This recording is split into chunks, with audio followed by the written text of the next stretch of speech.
Dr. John Pearse, also Professor Pearse, was at UC Santa Cruz for over 25 years, teaching courses and doing research in invertebrate biology and intertidal and kelp forest ecology. John is an expert on marine invertebrates with a focus on their reproductive biology, and role in the rocky, intertidal, and kelp forest systems. He has done important research along with along the California coast, and at sites ranging from Antarctica to Japan. His research mainly focused on the timing of reproduction of marine animals in the Arctic, Red Sea, and tropical West Pacific, as well as the coast of California. John has also served as president of the California Academy of Sciences and Society for Integrative and Comparative Biology. His wife, Vicki Pearse, who is here, was a research associate at UCSC's Institute of Marine Sciences, and together they revised the classic invertebrate zoology textbook, Animals Without Backbones. And together they wrote Living Invertebrates, first published in 1987. Isn't that amazing to have a husband and wife write a book together? I think that's wonderful. In 2008, they were both honored with a Lifetime Achievement Award from the Western Society of Naturalists. After retirement, here in Pacific Grove, John developed a program called Limpets for the Monterey Bay National Marine Sanctuary, now coordinated by the Pacific Grove Museum of Natural History. Through this program, he works with high school students to monitor intertidal regions of the ocean as citizen scientists, monitoring long-term changes there. Participants also learn from John and Vicki how to enjoy the spectacular life on our coast. And we're not just talking about the intertidal zone. They're having a good time here. Okay, John's talk today not only addresses ocean chemistry, but focuses on pH levels of the ocean, but also emphasizes how our abilities in science and the incredible understanding that we have now are orders of magnitude more than when he was a graduate student. Anyway, let's welcome John Pearse. Thank you, Jonathan. It's a real pleasure to be here, and I can talk a little bit about some of the things that we've been watching here. I think I'd be preaching to the choir to say anything about CO2 is being released into the atmosphere and changing things, changing particularly on land. We see droughts, we see storms, we see floods, we see conflicts of people who are deprived of their livelihood because of CO2 going into the atmosphere and raising global warming overall, leading to climate change. But it's also doing a great deal in the oceans, and it's CO2 that's changing the oceans, and the oceans are responding in also quite predictable ways now that we have science that understands the ocean. If we look at CO2, scientists have been able to follow the CO2 in the atmosphere, looking at bubbles in glaciers going back 800,000 years, more than that actually, in the Antarctic and in Greenland. And what you see here is a pretty constant level of CO2, fluctuating between about 180 to 300 or so parts per million in the atmosphere, which is not very much, but it's pretty stable. And those ups and downs are responding to the ice age. So when it's down, we had ice ages, and when it's up, we had times like it is now. And you can see that we are, this goes back 800,000 years. It's been going up, and it's been going up. Now it's way above it was before. It's up around 400, 410. There's almost no question that it's going to go up a lot more. The low estimate is certainly much too low. We're not going to ever control CO2 emissions to do that. It's more likely to be somewhere around 800, or we could actually get up a lot higher than that. And that goes into the ocean. Most of that goes into the ocean, actually. And the ocean provides us with all sorts of things. It provides us with all of our water, actually, most of the oxygen, much of the food, and all the jobs that are involved with gathering that food. It protects us. Of course, all that stuff we get from China comes across in the ocean. And the recreation, it supports the so-called hospitality industry here in the Monterey Bay area. Depends completely on the ocean. But the main thing I think that really the ocean does for us is it's our world global thermostat. It controls the climate.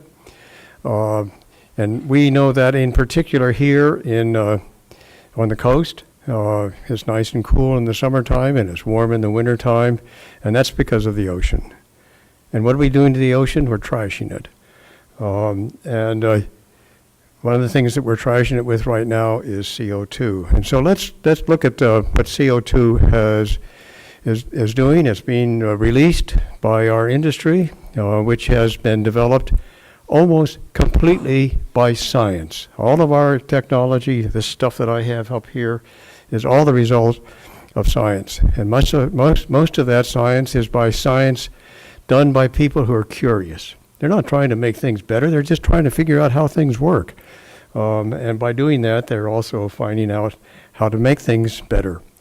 So CO2 is being produced by our species, and it leads to, it's absorbed by the ocean, and the ocean picks it up. It warms and it also warms the atmosphere. The atmosphere is picked up by the ocean too. The ocean is a great sink for heat from the atmosphere.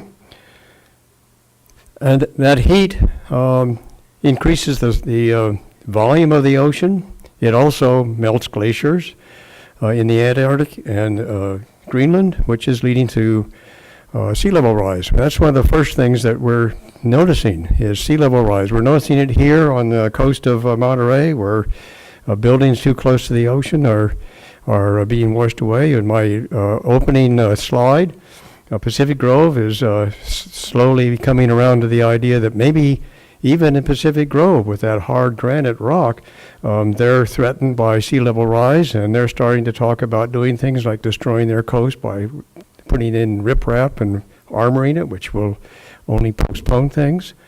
And you can see here there's several different scenarios of where the sea level rise will go. I think somewhere in the intermediate stage is what we can look at. That is going to take out the southern White House and other things.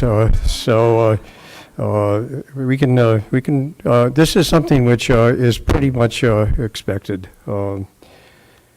Also, by warming the sea, we're warming the sea to levels which are above what many animals are right at the edge, particularly in the tropics, and in particularly corals, which are at the edge. Most of the corals are living right near the edge of their thermal tolerance.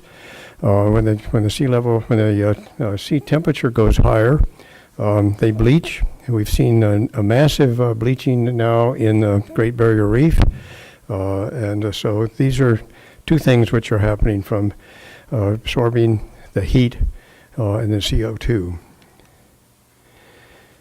Another thing that is happening is by warming the surface of the sea, we are setting up a barrier across the ocean, which means that there's not as much mixing, which means that things which are growing on the surface die, sink down into deeper water, and then decay. And in that decay, they start to take up all the oxygen, and we get enormous deoxygenation. Animals die. They also decay. So we have oximum, what's called an oximum minimum layer, which we've always had. But the oxygen minimum layer work particularly done by Mambari right on this coast here, and this is all over the world actually. We're getting more and more of these low oxygen. The pink there, the more pink it is, the less oxygen there is. And right here in Monterey Bay, there's a deep a low, it's called the oxygen minimum layer, which is discovered and been followed. And as you can see in the last 20 years, by following that, here in Monterey Bay, it's becoming shallower and shallower, closer to the surface, and the surface oxygen is also lower. Monterey Bay Aquarium knows all about this. They bring in water for their aquarium, for their all their animals, and when we have upwelling, that brings up some of this low oxygen, and they have to turn off their water because they're bringing in low oxygen water, which would kill their animals. So this is something that's happening right now. But the big elephant in the room is, I think, is acid, lowering the pH in the ocean. And this is something which has been known for a very long. CO2 actually was discovered by curious scientists in the 18th century who were just trying to figure out what was in this gas that we can't see or smell. And they discovered CO2. 100 years ago, CO2 was recognized to be a greenhouse gas. There's a reason why it's one of the main reasons why we can live on this planet is because we have CO2 and water and other greenhouse gases that hold heat that is brought in here. So this has been known for a long time that CO2 is really controlling our temperature on the but it also is absorbed and it's in balance with the ocean. So when you talk about CO2 going into the atmosphere, I think we have to talk about going into the hydrosphere. It goes into the ocean and the atmosphere, and it's in balance. So we have more CO2 in the air, we have more CO2 in the ocean. And when it goes in the ocean, it combines with water, turns into carbonic acid, which lowers the pH. People talk about that as being acidification. It's lowering the pH. It's not necessarily going acid, but it's certainly going to a lower pH. So what does that do? And this just shows another display of that. In the 50s, a scientist from Caltech started to measure CO2 on top of Mauna Loa in Hawaii. People thought he was nuts. I mean, we knew what CO2 was. It was level. It was constant for thousands of years. So why do we have to measure it? Well, he did. And he was interested in just the seasonal. There's ups and downs there, winter and summer. In the summertime, you have plants growing and taking up CO2. In the wintertime, things are dying and releasing CO2. So he was following that, but then he started to see it going up higher and higher. And other scientists started to say, wait a minute, and then they realized that this is exactly what they would expect with the burning of CO2, of fossil fuels. And that's been followed ever since. In the 90s, a buoy was set up north of Hawaii to measure chemistry in the ocean. And sure enough, CO2, since it's in balance in the ocean with the atmosphere, tracked that perfectly. Lots of noise because the ocean is a noisy place, but it's certainly going up. And again, just as people could predict, the pH is dropping. So we have all the information, and if you put that in perspective here, we can look back, and this time it's over 25 million years. It's way back before the ice ages, and the pH of the ocean, calculated from the amount of CO2 that would be in it, was remarkably steady until just now, and now it's dropping rather dramatically. And we can look a little bit about what that does. In fact, people are starting to look at all sorts of things. One of the things that I'm doing with these high school kids is looking at animals on this coast that might be susceptible to lowering the pH. And in some places in the world, we already have very low pH. In this case, an island off of in the Bay of Naples, Ischia, is sitting on a old volcano, which is seeping out CO2 on one side of it. And we've known that for a long time. That causeway on the left there, is that right? Yeah, is growing right over the seeps. And the pH there is quite low. In fact, it is acidic. And that's what we can expect if we continue to do what we're doing now in 2500, which is a long time away, of course. Maybe we can change that. But even in the end of the century, it should be somewhere considerably lower than it's ever been for a long time. And on the other side, it's like it is in the rest of the ocean. So it's a remarkable place. People started to look at that and look at the place where the pH is really low. That's what we can expect in the future versus what it's like on the other side of the island. And people have now been going to a variety of places where there's natural seeps of CO2 and seeing the same thing. So what in the world are animals supposed to do when changes like this happen? And there's only really three things that they can do. One of them is they can migrate. And if at least they can migrate away from temperature extremes. So pH in the ocean is global. Not much way to migrate from that. Or they can acclimate. They can just get used to it, like we all get used to lots of things, and adjust their metabolism to get used to it. Or they can, over the longer term, they can adapt and evolve. We know that animals do live in places which are extremely warm, or extremely or have a lower pH.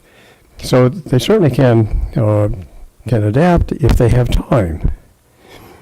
They might not have time. They might not have those options. So the other option is go extinct, which everybody goes extinct sooner or later. Every species goes extinct. So maybe a little early. And we know that the animals are moving, particularly in the temperate zone.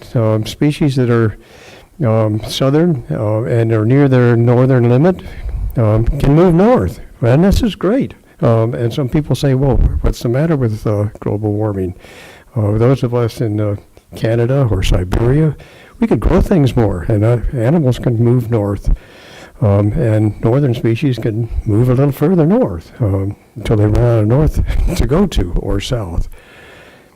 And that's been just established first right here in Monterey, and it was done by scientists working at Hopkins Marine Station in the 30s. A graduate student set out a transect across the intertidal and just put a transect and looked at, counted he had meters, he had yard squares that he would put down and count everything in those squares, all the animals, all the way out. And it was one of the very first transects done across the intertidal anywhere in the world. 60 years later, a couple of undergraduates at Hopkins, under the lead of Chuck Baxter, who was a lecturer there, found that transect and repeated it. And then they joined up with Jim Barry to put that together, and they published a paper in Science showing that species which were rare or absent in the 30s were present now. And these are species which were common in Southern California before. So they've been moving up. And some of the species which were present or even abundant when Hewitt did his transect were gone. And they were ones which were near the southern limit of their distribution. So animals do change and do move, and they can move that, at least in terms of temperature. But they also have to have all kinds of they're stressed when they have warm temperatures, which is beyond or near the edge of their limits, or where the pH can disrupt them, particularly pH when it goes down. It changes the way photosynthesis works, changes the way metabolism, respiration, all of these things. And what a lot of scientists are doing today are looking at the physiology of animals and how are they going to change and how much leeway do they have, and so try to give us some kind of hope and perspective of what's changing. And they also can go extinct, and they have gone extinct. When I was a graduate student 60 years ago, We knew about extinction. We knew this pattern here. Actually, fossils were sorted out and beginning to understand by curious paleontologists about 200 years ago. It's not very long. Before that, they were oddities, they were curiosities, they were all sorts of interpretations of what fossils were. But scientists, started to try to put it together and found a pattern and could start to figure out, since they were stacked on top of each other, that there was some kind of sequence involved, and put together this pattern. And one of the things that was seen was species that were present in the past are not here today. But in some cases, there was major changes where they were all lost. And there's these peaks in here were noticed. And when I was a graduate student, we knew about that, had no idea why they occurred. In the last 60 years, actually more like 30 years, 20 years, these patterns have been sorted out by really clever, just remarkable scientists who have been able to use isotopes and all kinds of technologies to begin to sort out what happened to these things. The biggest one was 250 million years ago when we lost almost everything. It was a huge mystery. What happened in the Permian, at the end of the Permian?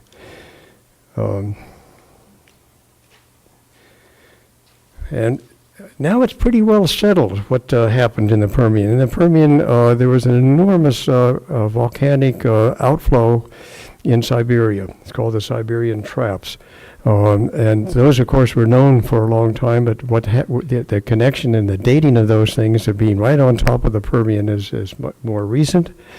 And amount of what you have when you have volcanoes blowing off like this was a volcanic activity which was tens to 100,000 years long. So it was a long period of spewing out all kinds of noxious gases.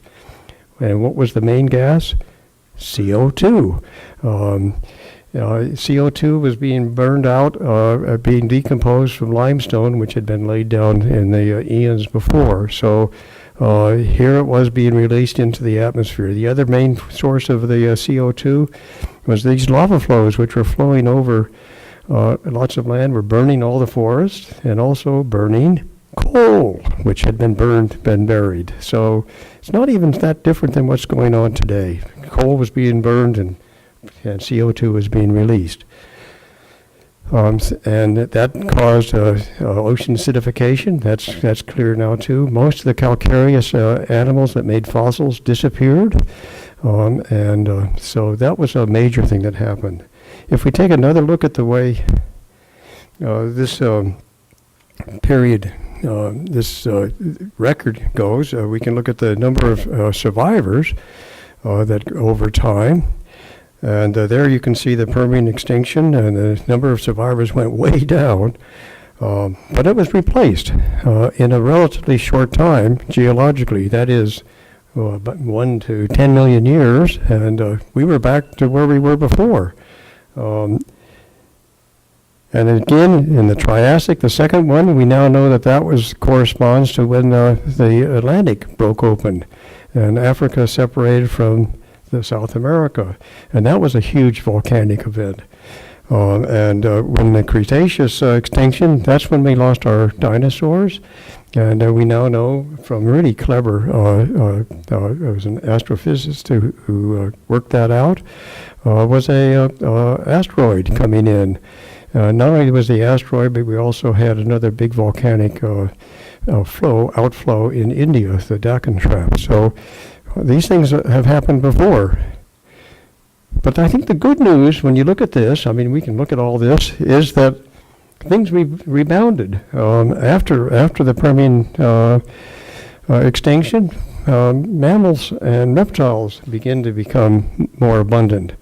After the Triassic extinction, dinosaurs actually took off. And we have this 150 million years of dinosaurs being diverse, very diverse throughout this time. The Cretaceous extinction took out almost all the dinosaurs. The only ones that are left now are birds, and they survived and they are thriving. And who came after the dinosaurs? Mammals, which were there all the time. And now they were released from the dinosaurs and away they go. So what's going to happen? We can know that we're not going to destroy the Earth. The Earth is going to be just fine. In fact, we can maybe look at this extinction event that we are bringing on as something which is going to be a blessing to the Earth, because it's going to be replaced with all kinds of new things. And we don't know how extreme it's going to be. That little black dot at the back there is a time when it was more like it is today than most times, when we had a lot of CO2. We had the Arctic was completely melted. We had crocodiles in the Arctic, and yet you don't see a big decrease there, and that could happen too. So we don't really know. But what about us? Are we going to be like the dinosaurs? Or are we going to be, how are we going to do this? And I think there's a lot of hope. There's a lot of hope because of all the scientists that are trying to figure all this out. We've done some amazing things in the Pearse species, to be able to understand so much and to be able to really interpret what's going on. So we can do a lot in the future. We can do it right now. There's all sorts of efforts to be more sustainable. Steve Palumbi and Carol Sotka published a book recently about explaining what we have in Monterey Bay today, and it's spectacular here now with the whales, otters, all of these things that have come back, and that's just because we stopped killing them. It's not even very big rocket science, but we can have things come back. So we can move towards a sustainable future, and it has to be based on science. So it has to be based on really knowing what's happening and being able to deal with that. So thank you very much. I would like also just to thank really the scientists. We have extraordinary scientists right here in Monterey Bay, lots of them. And I would like to point out just three right here as examples of the many that there are. Jim Berry, who provided me with many of my slides that I'm using, who's at Mabari and is working on ocean acidification and animals in the deep sea here. Christy Croker, who was the one who worked on Ischia, showing the impact of CO2 on animals in that little island. She's now a professor at UCSC and is working on ocean acidification right here. And Steve Palumbi, who is one of the more incredible scientists I know, who's most always ahead of everybody else. And he's the one who's working in the Pacific now, trying to understand how corals that are living in warm, unusually warm and acidic or low pH environments are doing it, and trying to understand the genetics of how they're doing it. We now have the ability to look at all the genes that are involved and start to identify the genes which might be used for helping corals adapt to this new world.